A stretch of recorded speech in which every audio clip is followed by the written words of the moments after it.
जय शनिदेव। आइए सुनते हैं शनिवार की व्रत कथा। शनिवार का दिन शनिदेव को समर्पित होता है। जो भक्त आज के दिन बड़े ही श्रद्धा के साथ विधि विधान से शनि भगवान का व्रत करता है और उनकी कथाओं का श्रवण करता है, उन भक्त पर शनिदेव भगवान की कृपा सदा सर्वदा बनी रहती है और जिस पर भगवान की कृपा हो उसकी हर मनोकामना आसानी से ही पूर्ण हो जाती है। तो आइए श्रवण करते हैं शनि भगवान की व्रत कथा। एक ब्राह्मण को सपने में नीली घोड़ी पर नीली कपड़े पहने एक आदमी दिखाई देता था और कहता है, हे ब्राह्मण देवता, मैं तेरे लगूंगा। ब्राह्मण घबरा कर उठ गया। अगले दिन यही सपना उसे फिर आता है। यह सपना उसे रोज आने लगा। वह परेशान हो गया और चिंता के मारे दुबला होने लगा। उसकी पत्नी ने कारण पूछा तो उसने सपने के बारे में बताया। ब्राह्मणी बोली, वे अवश्य ही शनि महाराज होंगे। आपकी बार दिखे तो कहना लग जाओ, पर सवा पहर से ज़्यादा मत लगना। उस दिन सपने आने पर ब्राह्मण ने कहा, लग जाओ, पर कितने समय के लिए लगोगे? शनि जी बोले, 7.5 वर्ष का लगूंगा। ब्राह्मण ने कहा, क्षमा करे शनि जी, इतना भारी तो मुझसे झेला नहीं जाएगा। तब शनि जी बोले, तो 5 वर्ष का लग जाऊंगा। ब्राह्मण बोला, यह भी मेरे लिए ज्यादा है। शनि जी बोले, 2.5 साल का लग जाऊं। ब्राह्मण ने मना किया तो शनि जी कहने लगे, सवा पहर का तो लगूंगा ही, इतना तो कोढ़ी कलंगी भिखारी के भी लग जाता हूँ। तब ब्राह्मण ने कहा, ठीक है। ब्राह्मण को सवा पहर की शनि की दशा लग गई। ब्राह्मण ने नींद से जागकर ब्राह्मण से कहा, मेरे सवा पहर शनि की दशा लग गई है, इसलिए मैं जंगल में जाकर यह समय बिताऊंगा। मेरे लिए खाने पीने का सामान बांध दे। मेरे पीछे से किसी से लड़ाई झगड़ा ना हो, इसका ध्यान रखना।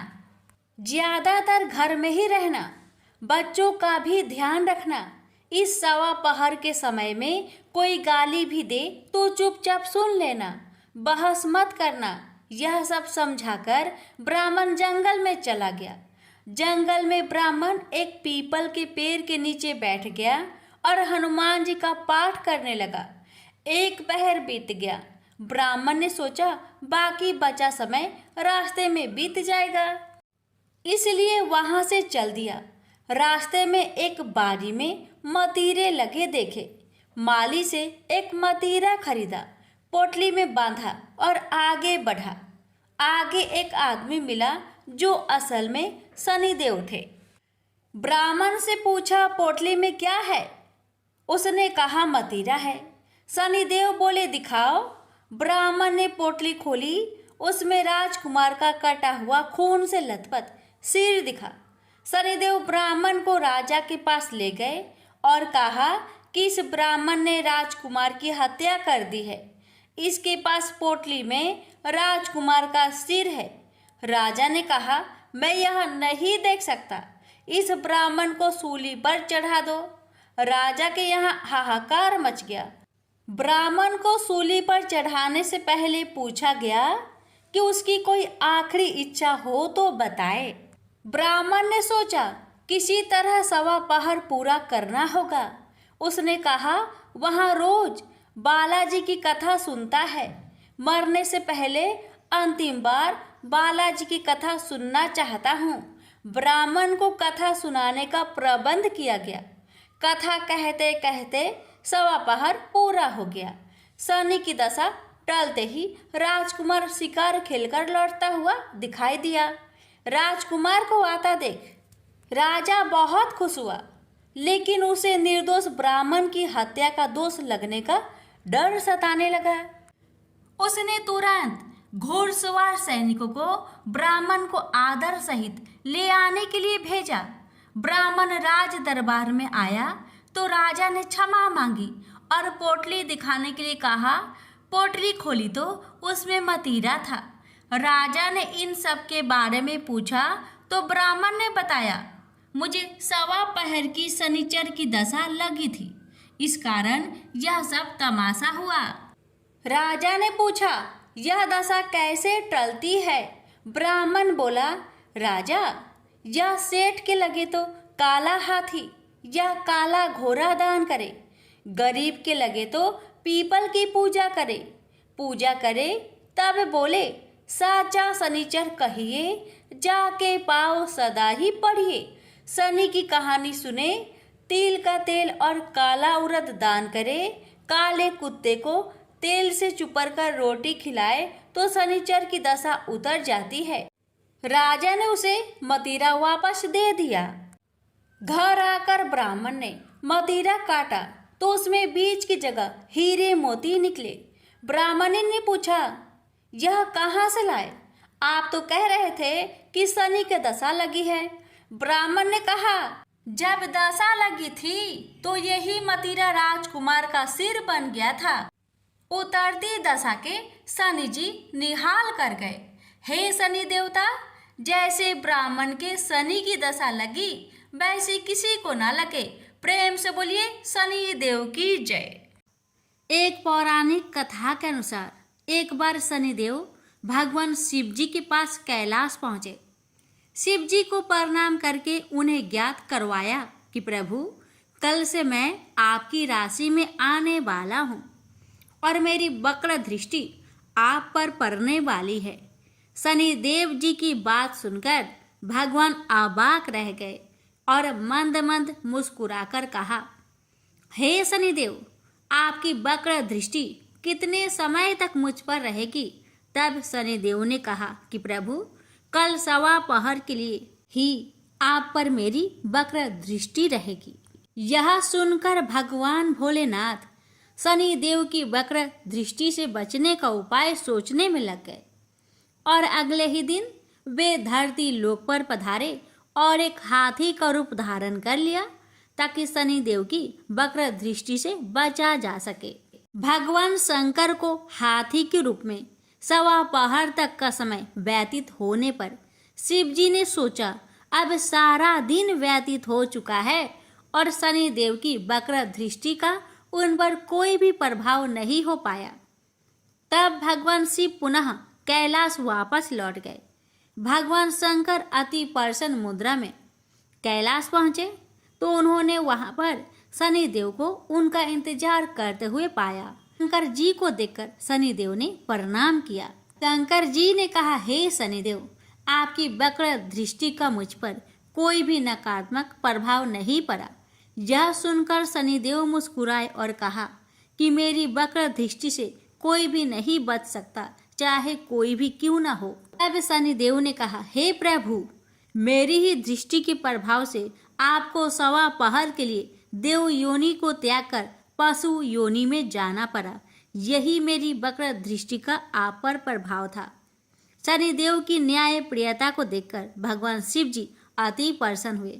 वह शनिदेव को सूर्य से भी ज्यादा प्रतापी होने का वरदान दे दिया। प्रेम से बोलिए शनि भगवान जी की जय। हर हर महादेव। प्राचीन समय की बात है, जब देवताओं और ऋषियों के बीच भगवान शनि देव की शक्ति और न्याय प्रियता की चर्चा हो रही थी। सभी जानते थे कि शनिदेव अपने कठोर न्याय के लिए प्रसिद्ध है, लेकिन उनके स्वरूप और वाहन के पीछे छिपे दिव्य रहस्य को बहुत कम लोग समझते हैं। एक दिन ऋषि नारद ने स्वयं भगवान शनि देव से उनके स्वरूप और वाहन कौवा के महत्व का रहस्य जानने की इच्छा प्रकट की। भगवान शनि देव का दिव्य स्वरूप अत्यंत तेजस्वी और गंभीर था। वे गहरे काले रंग के थे, जो उनकी गहन तपस्या और धैर्य का प्रतीक था। उनके नेत्र अत्यंत तीव्र थे, जो सत्य और असत्य का भेद तुरंत पहचान लेते थे। उनके शरीर पर नीले और काले रंग के वस्त्र शोभ्यमान था, जो उनकी न्यायपूर्ण और दृढ़ निष्ठा को दर्शाते थे। उनके सिर पर स्वर्ण मुकुट दमक रहा था और उनके हाथों में गदा, तलवार, त्रिशूल और धनुष थे, जो यह प्रमाणित करते थे कि वे न्याय देने में ना तो कभी पश्चाताप करते हैं और ना ही किसी से डरते हैं। भगवान शनि देव का वाहन एक कौवा है, जिसे लेकर अनेक रहस्यमयी कथाएं प्रचलित है। जब ऋषि नारद ने उनसे पूछा कि उन्होंने कौवे को अपना वाहन क्यों चुना, तो शनिदेव मुस्कुराए और बोले, हे नारद, जिस प्रकार न्याय प्रिय हूँ और हर व्यक्ति को उसके कर्मों के अनुसार फल देता हूँ, उसी प्रकार कौवा भी सावधान, सतर्क और न्याय का प्रतीक है। इसके पीछे एक कथा जुड़ी हुई है। बहुत समय पहले त्रेता युग में एक तपस्वी राजा नल राज करते थे। वे अत्यंत न्यायप्रिय और धर्मपरायण थे, लेकिन उनके राज्य में एक दुष्ट व्यक्ति चोरी और छल कपट करके लोगों को परेशान कर रहा था। राजा नल ने उसे दंडित करने का निर्णय लिया, लेकिन वह व्यक्ति बार बार बच निकलता था। तभी भगवान शनिदेव ने राजा नल के दरबार में एक कौवे के रूप में प्रवेश किया और राजा को संकेत दिया कि वह अपराधी कहाँ छिपा है। राजा ने कौवे का अनुसरण किया और अपराधी को पकड़ लिया। राजा ने कौवे से कहा, हे पक्षीराज, तुमने सत्य का मार्ग दिखाया, अब मैं तुम्हें सम्मान दूंगा। और तभी भगवान शनिदेव अपने वास्तविक रूप में प्रकट हुए और बोले, राजा नल, इस कौवे ने जो किया वह न्याय का प्रतीक है। यह सदैव सतर्क रहता है, कर्तव्य निष्ठा रहता है और हर बुराई को दूर करने में सहायक होता है। इसलिए मैं इसे अपना वाहन बनाता हूँ, ताकि यह मेरे साथ हर अन्यायी को न्याय का संदेश देता रहे। तब से कौवा भगवान शनिदेव का वाहन बन गया और यह संकेत देने वाला कि जहाँ भी अनन्य होगा वहाँ भगवान शनिदेव का न्याय अवश्य पहुँचेगा। भक्तों, कथा से यह शिक्षा मिलती है कि भगवान शनिदेव हमें सिखाते हैं कि कर्मों का न्याय अवश्य होता है, चाहे वह देर से ही क्यों ना मिले। कौवा सतर्कता और सावधानी का प्रतीक है। हमें अपने जीवन में अपने कार्यों को सोच समझकर करना चाहिए। सत्य और न्याय के मार्ग पर चलने वाला व्यक्ति हमेशा भगवान शनिदेव का आशीर्वाद प्राप्त करता है। प्रेम से बोलिए जय शनिदेव। कि महान पराक्रमी हनुमान अजर अमर है।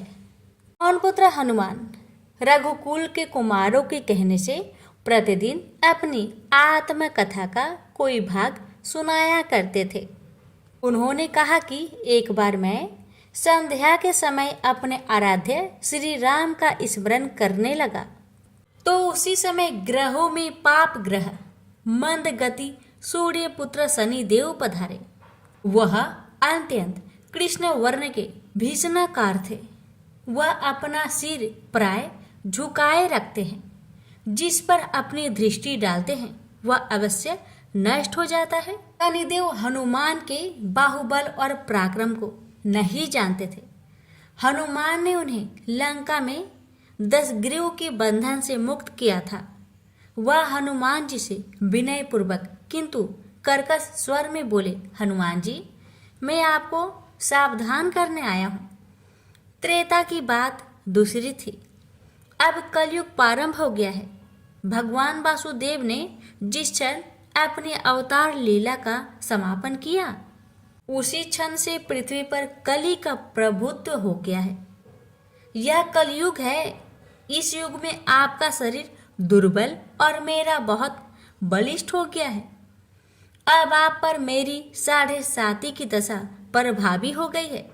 मैं आपके शरीर पर आ रहा हूँ। देव को इस बात का तनिक भी ज्ञान नहीं था कि रघुनाथ के चरणा श्रीतों पर काल का प्रभाव नहीं होता। करुणा निधान जिनके हृदय में एक क्षण को भी आ जाते हैं, काल की कला वहाँ प्रभावी हो जाती है। प्रबंध के विधान वहाँ प्रभुत्वहीन हो जाते हैं। सर्वसमर्थ पर ब्रह्मा के सेवकों का नियंत्रण, संचालन, पोषण प्रभु ही करते हैं। उनके सेवकों की ओर दृष्टि उठाने का साहस कोई सुर असुर करे तो स्वयं अनिष्ट भाजन होता है। शनिदेव के आग्रह यमराज भी प्रभु के भक्त की ओर देखने का साहस नहीं कर पाते। हनुमान जी ने शनिदेव को समझाने का प्रयत्न किया, आप कहीं अन्यत्र जाए। ग्रहों का प्रभाव पृथ्वी के मरणशील प्राणियों पर ही पड़ता है। मुझे अपने आराध्य का स्मरण करने दे। मेरे शरीर में श्री रघुनाथ जी के अतिरिक्त दूसरे किसी को स्थान नहीं मिल सकता। लेकिन शनिदेव को इससे संतोष नहीं मिला। वह बोले, मैं सृष्टिकर्ता के विधान से विवश हूँ। आप पृथ्वी पर रहते हैं, अतः आप मेरे प्रभुत्व क्षेत्र से बाहर नहीं है। मेरे 22.5 वर्ष व्यतीत होने पर 7.5 वर्ष के अंतर से 2.5 वर्ष के लिए मेरा प्रभाव प्राणी पर पड़ता है, किंतु यह गौण प्रभाव है। आप पर मेरे 7.5 आज इसी समय से प्रभावी हो रही है। मैं आपके शरीर पर आ रहा हूँ, इसे आप टाल नहीं सकते। फिर हनुमान जी कहते हैं, जब आपको आना ही है तो आइए। अच्छा होता कि आप मुझ वृत्त को छोड़ ही देते। फिर शनिदेव कहते हैं, कलयुग में पृथ्वी पर देवता या उपदेवता किसी को नहीं रहना चाहिए। सबको अपना आवास सूक्ष्म लोकों में रखना चाहिए। जो पृथ्वी पर रहेगा वह कलयुग के प्रभाव में रहेगा और उसे मेरी पीड़ा भोगनी पड़ेगी। और ग्रहों में मुझे अपने अग्रज यम का कार्य मिला है। मैं मुख्य मारक ग्रह हूँ और मृत्यु के सबसे निकट वृद्ध होते हैं, अतः मैं वृद्धों को कैसे छोड़ सकता हूँ। हनुमान जी पूछते हैं, आप मेरे शरीर पर कहाँ बैठने जा रहे हैं। शनिदेव गर्व से कहते हैं, हे प्राणी के सिर पर। मैं 2.5 वर्ष प्राणी के सिर पर रहकर की बुद्धि विचलित बनाए रखता हूँ। मध्य के 2.5 वर्ष उसके उदर में स्थित रहकर उसके शरीर को अस्वस्थ बनाता हूँ। वह अंतिम 2.5 वर्ष पैरों में रहकर उसे भटकाता हूँ। फिर शनिदेव हनुमान जी के मस्तक पर आ बैठे तो हनुमान जी के सिर पर खाज हुई।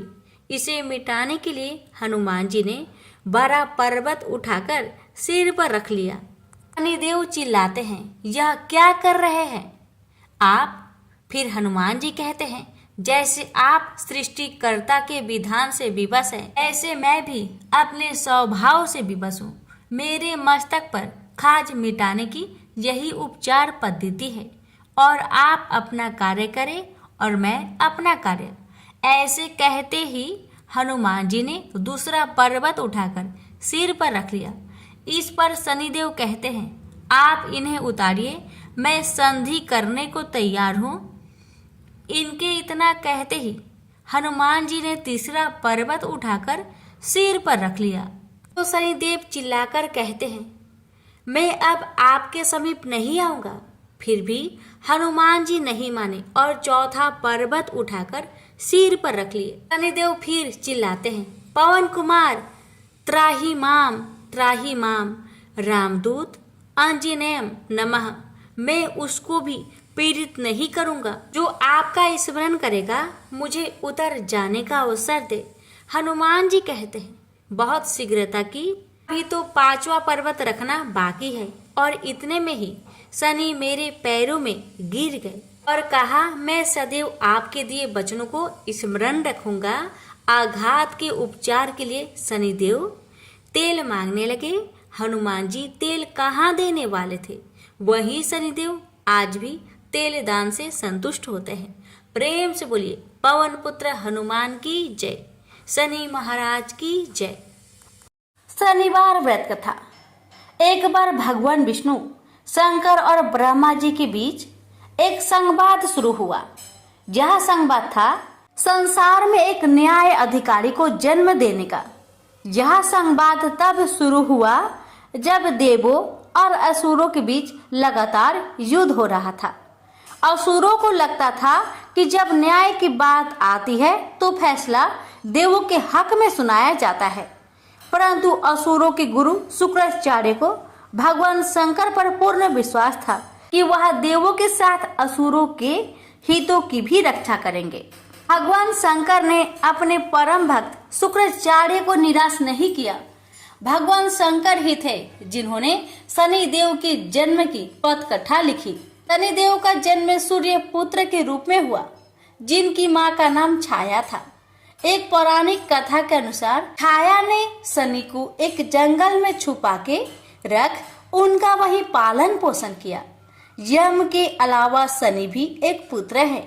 शनि देव को भी नहीं मालूम था उनके पिता स्वयं सूर्य देव है।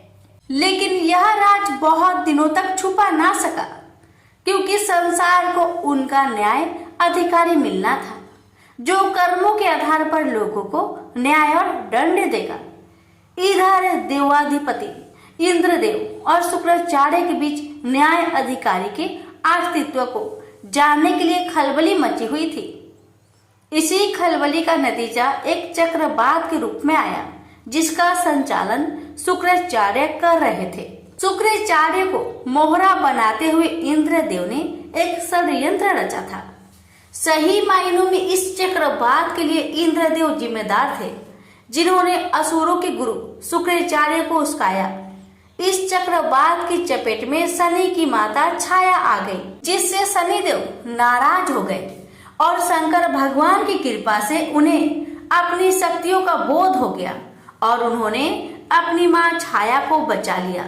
इसके बाद सूर्यदेव चक्रवात से क्रोधित हो गए और उन्होंने शुक्राचार्य और इंद्रदेव को सूर्य लोक में बुलाया, जहां पर चक्रवात के दोषी को दंड देकर न्याय किया जाना था। लेकिन शुक्राचार्य की बात सुने बिना सूर्यदेव ने शुक्राचार्य को दोषी करार दे दिया। इसको देखते हुए वहां शनिदेव प्रकट हो गए। उन्होंने न्याय अधिकारी के रूप में उचित न्याय किया। उन्होंने सभी को बताया कि चक्रवात के असली दोषी शुक्राचार्य नहीं अपितु इंद्रदेव है। शनिदेव की यह बात सुनकर वहां मौजूद सभी देवता, उनके पिता सूर्यदेव और शुक्राचार्य चकित रह गए। लेकिन शनिदेव ने कहा कि न्याय सबके लिए बराबर होता है, चाहे वह देव हो या असुर। अंत में देवताओं को शनिदेव के आगे झुकना ही पड़ा, क्योंकि न्याय विश्व के न्याय अधिकारी के द्वारा हो रहा था। इंद्रदेव को सजा के तौर पर अपना मुकुट धरती पर उतार कर रखना पड़ा। प्रेम से बोलिए शनि महाराज की जय। जब भी अपने पति शिव के साथ दूसरे देवताओं के निवास स्थान पर जाती और वहां उनके सजे धजे सुंदर भवनों को देखती, तो उन्हें बड़ी हीनता का बोध होता। वो यह महसूस करती कि हमसे छोटे छोटे देवताओं के पास भी बड़े बड़े भव्य भवन हैं, लेकिन हमारे पास कुछ भी नहीं। कहने को मैं आदिदेव शिव की पत्नी हूँ, लेकिन रहने के लिए मिली है कैलाश पर्वत की कंदराएं और पहनने के लिए वल्कल। किसी उचित आवास के अभाव में मैं अन्य सुख सुविधाओं का भी उपभोग नहीं कर सकती। एक दिन पार्वती ने अपने मन की यह व्यथा अपने पति शिव से कही। सुनकर शिव मुस्कुराए, फिर बोले, इसमें हीनता की कोई बात नहीं है देवी। प्रत्येक व्यक्ति की अपनी अपनी जीवन शैली होती है। हमारी जीवन शैली यही है, हम अपनी इस शैली को हीन क्यों समझे। अन्य देवगण प्राकृतिक से बहुत दूर है, जबकि हम प्राकृतिक की गोद में निवास करते हैं। यह तो हमारे लिए गौरव की बात है, हीनता की नहीं। शिव के तर्कों से पार्वती संतुष्ट नहीं हुई और बोली, मुझे आपकी ये बातें समझ में नहीं आती देव। मुझे तो अपना एक आवास चाहिए, बहुत ही भव्य और सुख सुविधा से पूर्ण। शिव ने अपनी सहज मुस्कान के साथ उत्तर दिया, इसमें क्या मुश्किल है देवी। मैं अभी विश्वकर्मा को बुलवा देता हूँ, उनसे जैसा चाहे वैसा आवास बनवा ले। विश्वकर्मा को बुलवाया गया। पार्वती ने आदेश दिया, हमारे लिए एक ऐसा भवन बनाओ जैसा विश्व में कहीं ना हो। विश्वकर्मा ने आदेश स्वीकार किया। निर्माण कार्य प्रारंभ हो गया। कुछ ही समय में पार्वती की इच्छा अनुसार भव्य भवन तैयार हो गया। अपने भवन को देखकर पार्वती अति प्रसन्न हुई। गृह प्रवेश की तैयारी होने लगी। पार्वती चाहती थी कि गृह प्रवेश के समय सभी प्रमुख देवता हमारे यहाँ उपस्थित रहे। शिव ने अपनी सहमति दे दी। सभी प्रमुख देवी देवताओं को आमंत्रण भेजा गया। गृह प्रवेश के समय वे सब कैलाश पर्वत पर आ गए। उन्होंने पार्वती के भव्य भवन की भूरी भूरी प्रशंसा की। इन विश्व नियंता ब्रह्मा खामोश रहे। जब सब देवी देवता जाने लगे तो पार्वती ने ब्रह्मा जी से पूछा, देव, क्या आपको यह आवास पसंद नहीं आया? ब्रह्मा जी ने आश्चर्य व्यक्त करते हुए पार्वती से ही प्रश्न किया, देवी, मैंने ऐसा कब कहा? आपके चेहरे की भाव भंगिमा कुछ ऐसा ही कह रही है प्रभु। पार्वती ने अपनी शंका स्पष्ट की। फिर ब्रह्मा जी को मौन देखकर पार्वती ने अपनी बात आगे बढ़ाई। देव, आप कुछ संकोच कर रहे हैं, स्पष्ट कहिए क्या बात है? ब्रह्मा जी ने तनिक रुककर उत्तर दिया, देवी, और तो सब ठीक है, लेकिन इस प्रसाद पर शनि की कुदृष्टि है। इतना कहकर वे वहां से चले गए। पार्वती ने ब्रह्मा जी की बात शिव को बतलाई तो वे भी कुछ चिंता में पड़ गए। पार्वती ने शिव से पूछा, प्रभु, शनि की दृष्टि से क्या हो सकता है? यह प्रसाद जल सकता है? शिव ने उत्तर दिया। यह सुनकर पार्वती भी चिंतित हो गई और बोली, प्रभु, इसके लिए कोई उपाय कीजिए। शिव ने निराशा व्यक्त की। शनि की दृष्टि को हटाना सरल नहीं है देवी। शिव का उत्तर सुनकर पार्वती आवेश में आ गई और बोली, सरल क्यों नहीं है? आप अभी शनि लोक जाइए और शनि से कहिए कि वह हमारे प्रसाद पर से अपनी कुदृष्टि हटा ले। यदि वह मान जाए तो आप तत्काल उसे वरदान दे दीजिएगा, और यदि ना माने तो आप अपना डमरू जोर से बजा दीजिएगा। मैं स्वयं अपने प्रसाद को आग लगा दूंगी। यदि प्रसाद को जलना ही है तो यह मेरे ही हाथों से जलेगा, शनि की कुदृष्टि से नहीं। इसके बाद मैं शनि को श्राप दूंगी। पार्वती की इच्छा अनुसार शिव शनि लोक गए। वहां शनि देव ने उनकी अभ्यर्थना की और आदर के साथ आसन पर बैठाया। आसन ग्रहण करने के बाद शिव ने अपने आने की प्रयोजन बताया। देवी पार्वती ने जो प्रसाद बनवाया है उस पर तुम्हारी कुदृष्टि है, अतः वे चाहती हैं कि तुम उधर से अपनी कुदृष्टि हटा लो। शनि देव ने करवध होकर निवेदन किया, आप निश्चिंत रहे देव, माता पार्वती के प्रसाद पर कुदृष्टि डालने का मैं दुस्साहस कर ही नहीं सकता। शनि से अवशासन पाकर शिव प्रसन्न हो गए और बोले, शनि, मैं तुमसे प्रसन्न हूँ, तुम जो चाहे वर मांग सकते हो। शनि ने विनम्र भाव से कहा, प्रभु, आपका दिया हुआ सब कुछ मेरे पास है, क्या मांगू? हाँ, एक इच्छा अवश्य है, वह है आपका तांडव नृत्य देखने की। बहुत दिन हो गए उसे देखे हुए, आपका नृत्य देखला सके तो कृपा होगी। शनि का यह अनुरोध शिव को अच्छा लगा। उन्होंने तत्काल अपना डमरू उठा लिया और लगे नृत्य करने। भोले भंडारी ये भी भूल गए कि माता पार्वती ने डमरू की आवाज सुनकर अपने नवनिर्मित प्रसाद को जला देने की बात कही थी। बस डमरू बजा बजा कर वे नृत्य करते रहे।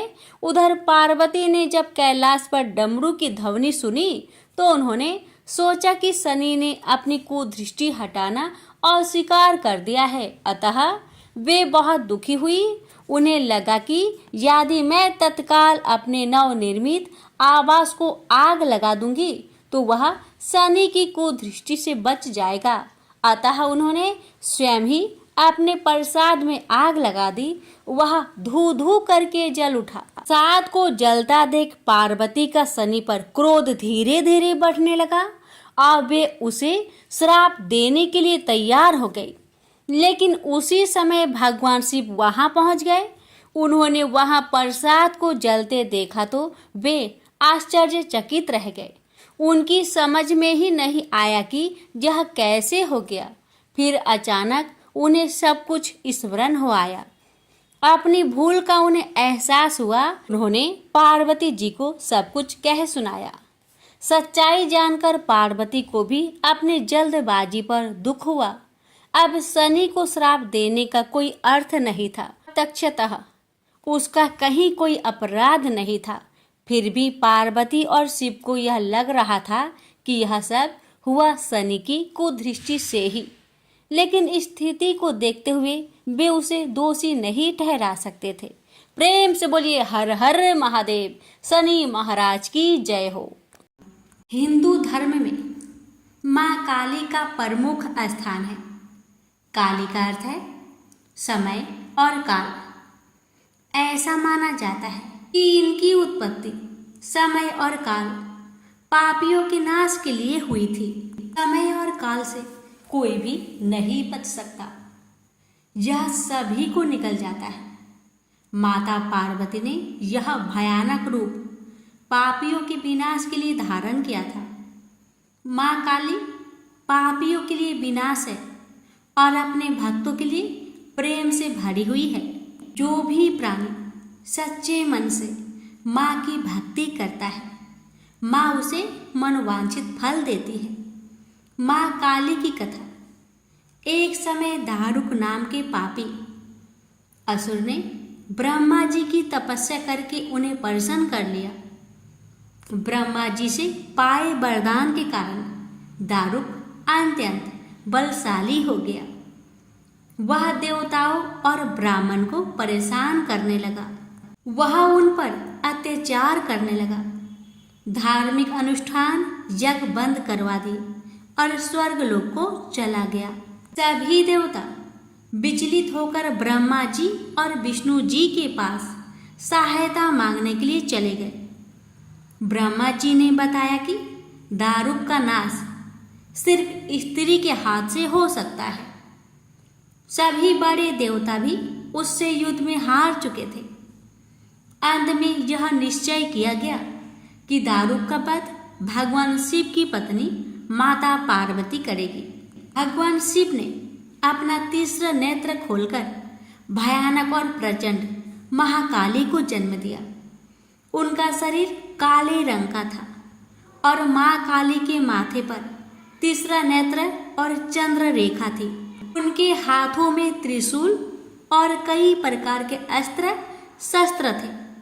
महाकाली के प्रचंड रूप को देखकर सभी देवता थर थर कांपने लगे और वहां से भागने लगे। युद्ध में दारुक महाकाली से पराजित हुआ और इस तरह उस दुष्ट का अंत हुआ। महाकाली के भयानक रूप से चारों तरफ अग्नि की भयानक लपटें उत्पन्न हो गई। महाकाली की क्रोध को सिर्फ भगवान शिव ही रोक सकते थे, इसलिए उन्होंने एक बालक का अवतार लिया। भगवान शिव शमशान पहुंचे और वहां बालक के रूप में लेटकर रोने लगे। छोटे बालक को देखकर महाकाली का क्रोध शांत हो गया। उनके हृदय में ममता भावना जागृत हो गई। उन्होंने शिव रूपी उस छोटे बालक को उठा लिया और अपने स्तनों से दूध पिलाने लगी। इस प्रकार से शिव जी ने उनके क्रोध को भी पी लिया। इस प्रकार महाकाली का भयानक और प्रचंड क्रोध शांत हुआ। उसके बाद महाकाली मूर्छित हो गई। उन्हें होश में लाने के लिए भगवान शिव ने तांडव नृत्य किया और होश में आने पर पुनः माता पार्वती के रूप में आ चुकी थी। माता पार्वती भगवान शिव का नृत्य देखकर नृत्य करने लगी, जिसके कारण उन्हें योगिनी के नाम से भी पुकारा जाता है। इसके अलावा महाकाली ने महिषासुर, चंडमुंड, रक्तबीज, शुभ, निशुंभ जैसे राक्षसों का वध किया। 10 महाविद्याओं में महाकाली प्रथम महाविद्या है। प्रेम से बोलिए काली माता की जय। काली मैया का व्रत। किसी भी शनिवार से आप यह व्रत आरंभ कर सकते हैं। सुबह जल्दी उठकर स्नान करके आपको स्वच्छ वस्त्र धारण करने हैं। माँ काली की पूजा में लाल और काले रंग के वस्त्र पहने जाते हैं। काले रंग के वस्त्रों का इस्तेमाल तांत्रिक क्रियाओं में किया जाता है, इसलिए आप लाल रंग के वस्त्र धारण करें। माता के समक्ष 9 शनिवार के व्रत रखने का संकल्प ले। 1 शनिवार, 2 शनिवार या 3 शनिवार का भी व्रत रखा जाता है। इसको खुले व्रत कहते हैं। जो भी आपकी क्षमता और इच्छा हो, व्रत प्रारंभ करने से पहले माता रानी के समक्ष संकल्प लेते समय उन्हें बताएं। काली माता का व्रत प्रारंभ करने से पहले आपका व्रत अच्छे से हो जाए, ऐसा आशीर्वाद मांगना चाहिए। इसके अलावा व्रत के दौरान आपसे कोई त्रुटि या भूल चूक हो जाए, उसकी क्षमा याचना पहले से ही मांग लेनी चाहिए। आपको माता की चौकी लगानी है, जिसका आसन लाल रंग के कपड़े द्वारा बनाए। माता के स्वयं रूप की मूर्ति या फोटो स्थापित करें। माँ के व्रत में आपको माता का श्रृंगार का सामान जरूर अर्पित करना चाहिए। माँ के समक्ष आपको सरसों तेल का तेल या तिल के तेल का दीपक जलाना चाहिए। माता को रौली का तिलक लगाए और माता को अपनी क्षमता अनुसार भोग लगाए और माता को पुष्प अर्पित करें। आप माता को लाल या काले रंग के वस्त्र भी अर्पित कर सकते हैं। माता को अपनी मनोकामना बताएं और उसकी पूर्ति के लिए प्रार्थना करें। व्रत के दिन आपको काली कवच और काली चालीसा का पाठ जरूर करना चाहिए। इसके बाद आपको काली माँ की व्रत कथा का पाठ करना चाहिए। व्रत से एक दिन पहले स्नान करके साफ कपड़े पहन ले। अपने मन को माता की ओर एकाग्रचित करें। किसी के विरुद्ध हीन भावना, लालच और द्वेष मन में ना रखें। घर को साफ सुथरा कर ले। पूजा के लिए आवश्यक सामग्री एकत्र कर ले। व्रत पालन के नियम: सुबह सूर्योदय से पहले उठकर स्नान करें और साफ सुथरे कपड़े पहने। पूजा स्थल को साफ सुथरा करें और माँ काली की मूर्ति या तस्वीर स्थापित करें। माँ काली को फूल, धूप, दीप, नैवेद्य अर्पित करें। माँ काली के मंत्रों का जाप करें। व्रत का संकल्प ले। व्रत के बाद शाम को फिर से स्नान करें और साफ कपड़े पहने। माँ काली की आरती करें, भजन कीर्तन करें, माँ काली को भोग लगाए, प्रसाद वितरित करें। अब आइए जानिए पूजा सामग्री के बारे में। माँ काली की मूर्ति या तस्वीर, कलश, कलावा, श्रृंगार का सामान, चुनरी, नारियल, फूल, धूप, दीप, नैवेद्य, पूजा का प्रसाद, फल, मिठाई, रोटी, सब्जी, मांस। यदि आप मांसाहारी हैं तब व्रत के नियम: आज के दिन आपको अन्न ग्रहण नहीं करना है।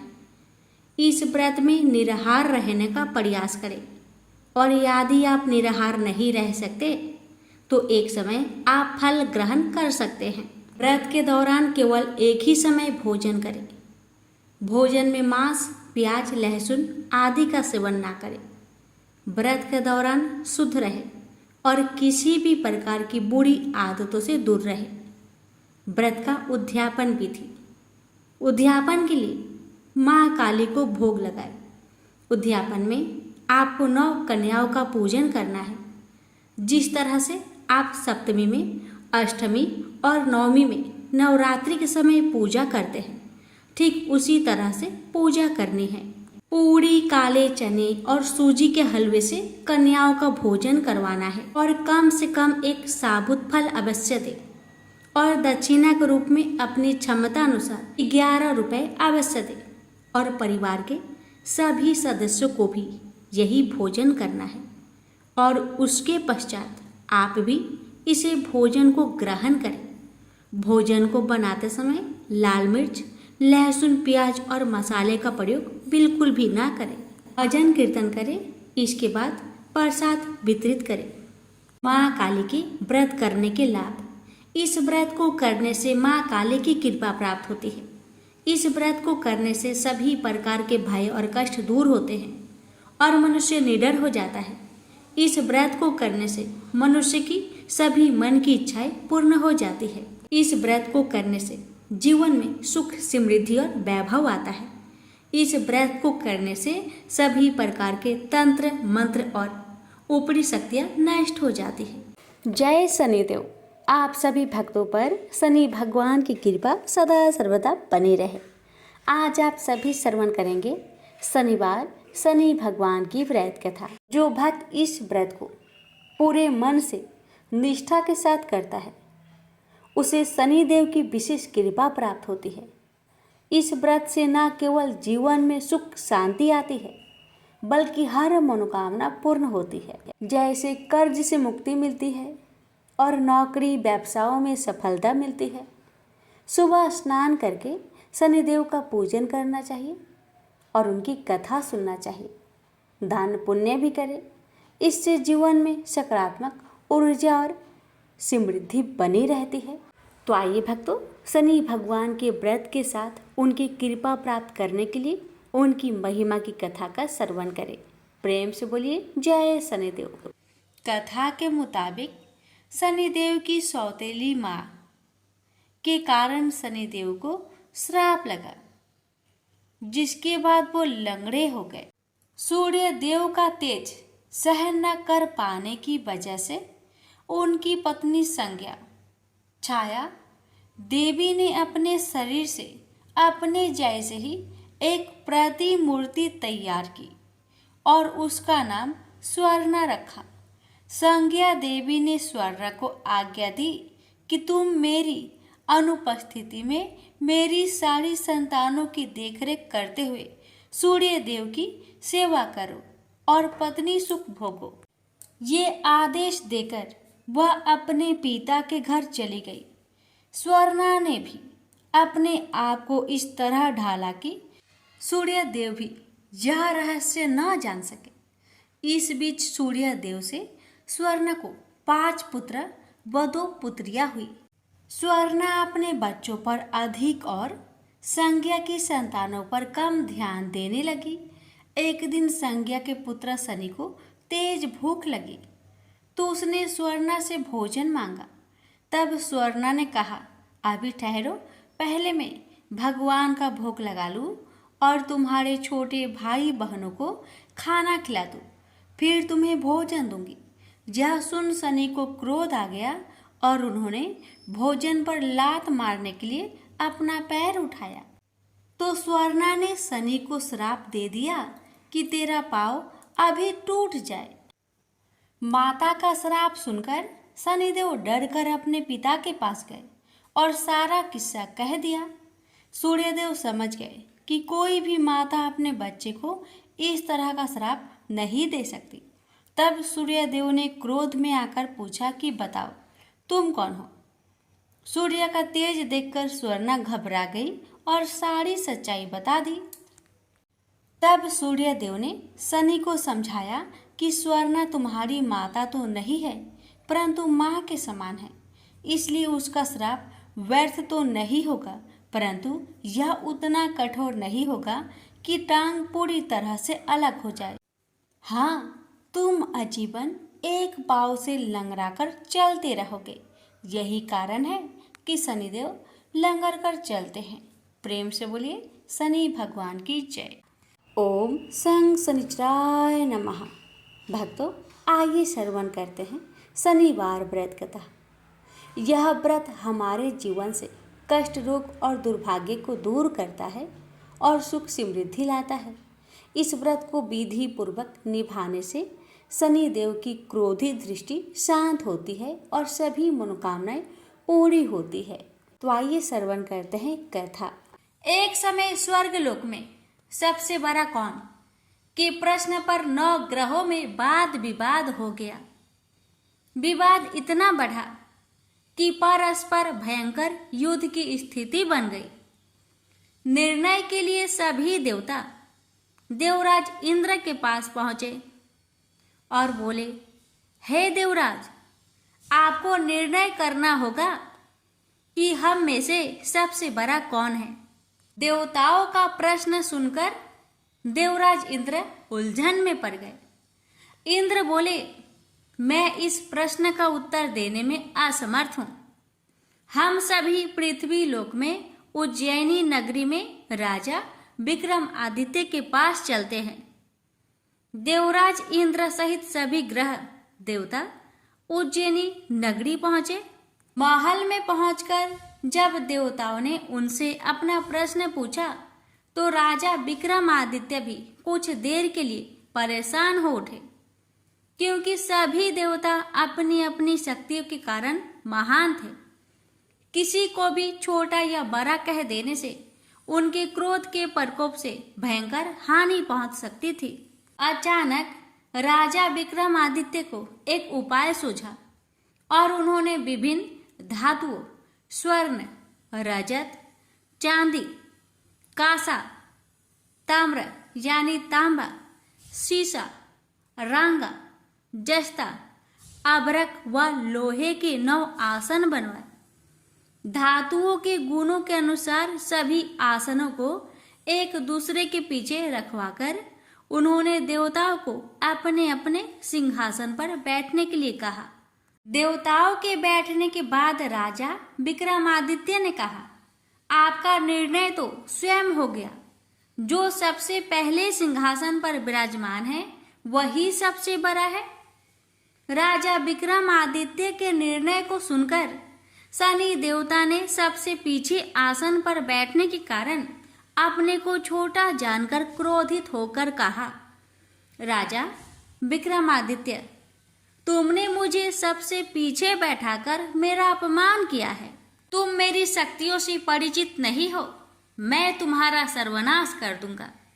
शनि ने कहा, सूर्य एक राशि पर 1 महीने, चंद्रमा 2.25 दिन, मंगल 1.5 महीने, बुध और शुक्र 1 महीने, बृहस्पति 13 महीने रहते हैं, लेकिन मैं किसी राशि पर 7.5 वर्ष 7.5 तक रहता हूँ। बड़े बड़े देवताओं को मैंने अपने प्रकोप से पीड़ित किया है। राम को 7.5 के कारण ही वन में जाकर रहना पड़ा और रावण को 7.5 के कारण ही युद्ध में मृत्यु का शिकार बनना पड़ा। राजा, तू भी मेरे प्रकोप से नहीं बच सकेगा। इसके बाद अन्य ग्रहों के देवता तो प्रसन्नता के साथ चले गए, परंतु शनिदेव बड़े क्रोध के साथ वहां से विदा हुए। राजा विक्रमादित्य पहले की तरह ही न्याय करते रहे। अन्य राज्यों में सभी स्त्री पुरुष बहुत आनंद से जीवन यापन कर रहे थे। कुछ दिन ऐसे ही बीत गए। उधर शनि देवता अपने अपमान को भूले नहीं थे। विक्रम आदित्य से बदला लेने के लिए एक दिन शनिदेव ने घोड़े के व्यापारी का रूप धारण किया और बहुत से घोड़े के साथ उज्जैनी नगरी पहुंचे। राजा विक्रमादित्य ने राज्य में किसी घोड़े के व्यापारी की आने के समाचार सुना तो अपने अश्वपाल को कुछ घोड़े खरीदने के लिए भेजा। घोड़े बहुत कीमती थे। अश्वपाल ने जब वापस लौटकर इस संबंध में बताया तो राजा विक्रम आदित्य ने स्वयं आकर एक सुंदर व शक्तिशाली घोड़े को पसंद किया। घोड़े की चाल देखने के लिए राजा उस घोड़े पर सवार हुए तो वह घोड़ा बिजली की गति से दौड़ पड़ा। तेजी से दौड़ता घोड़ा राजा को दूर एक जंगल में ले गया और फिर राजा को वहां गिराकर जंगल में कहीं गायब हो गया। राजा अपने नगर को लौटने के लिए जंगल में भटकने लगा, लेकिन उन्हें लौटने का कोई रास्ता नहीं मिला। राजा को भूख प्यास लगाई। बहुत घूमने पर उसे एक चरवाहा मिला। राजा ने उससे पानी मांगा। पानी पीकर राजा ने उस चरवाहे को अपनी अंगूठी दे दी। फिर उससे रास्ता पूछकर वह जंगल से निकलकर पास के नगर में पहुंचा। राजा ने एक सेठ की दुकान पर बैठकर कुछ देर आराम किया। उस सेठ ने राजा से बातचीत की तो राजा ने उसे बताया कि मैं उज्जैनी नगरी से आया हूँ।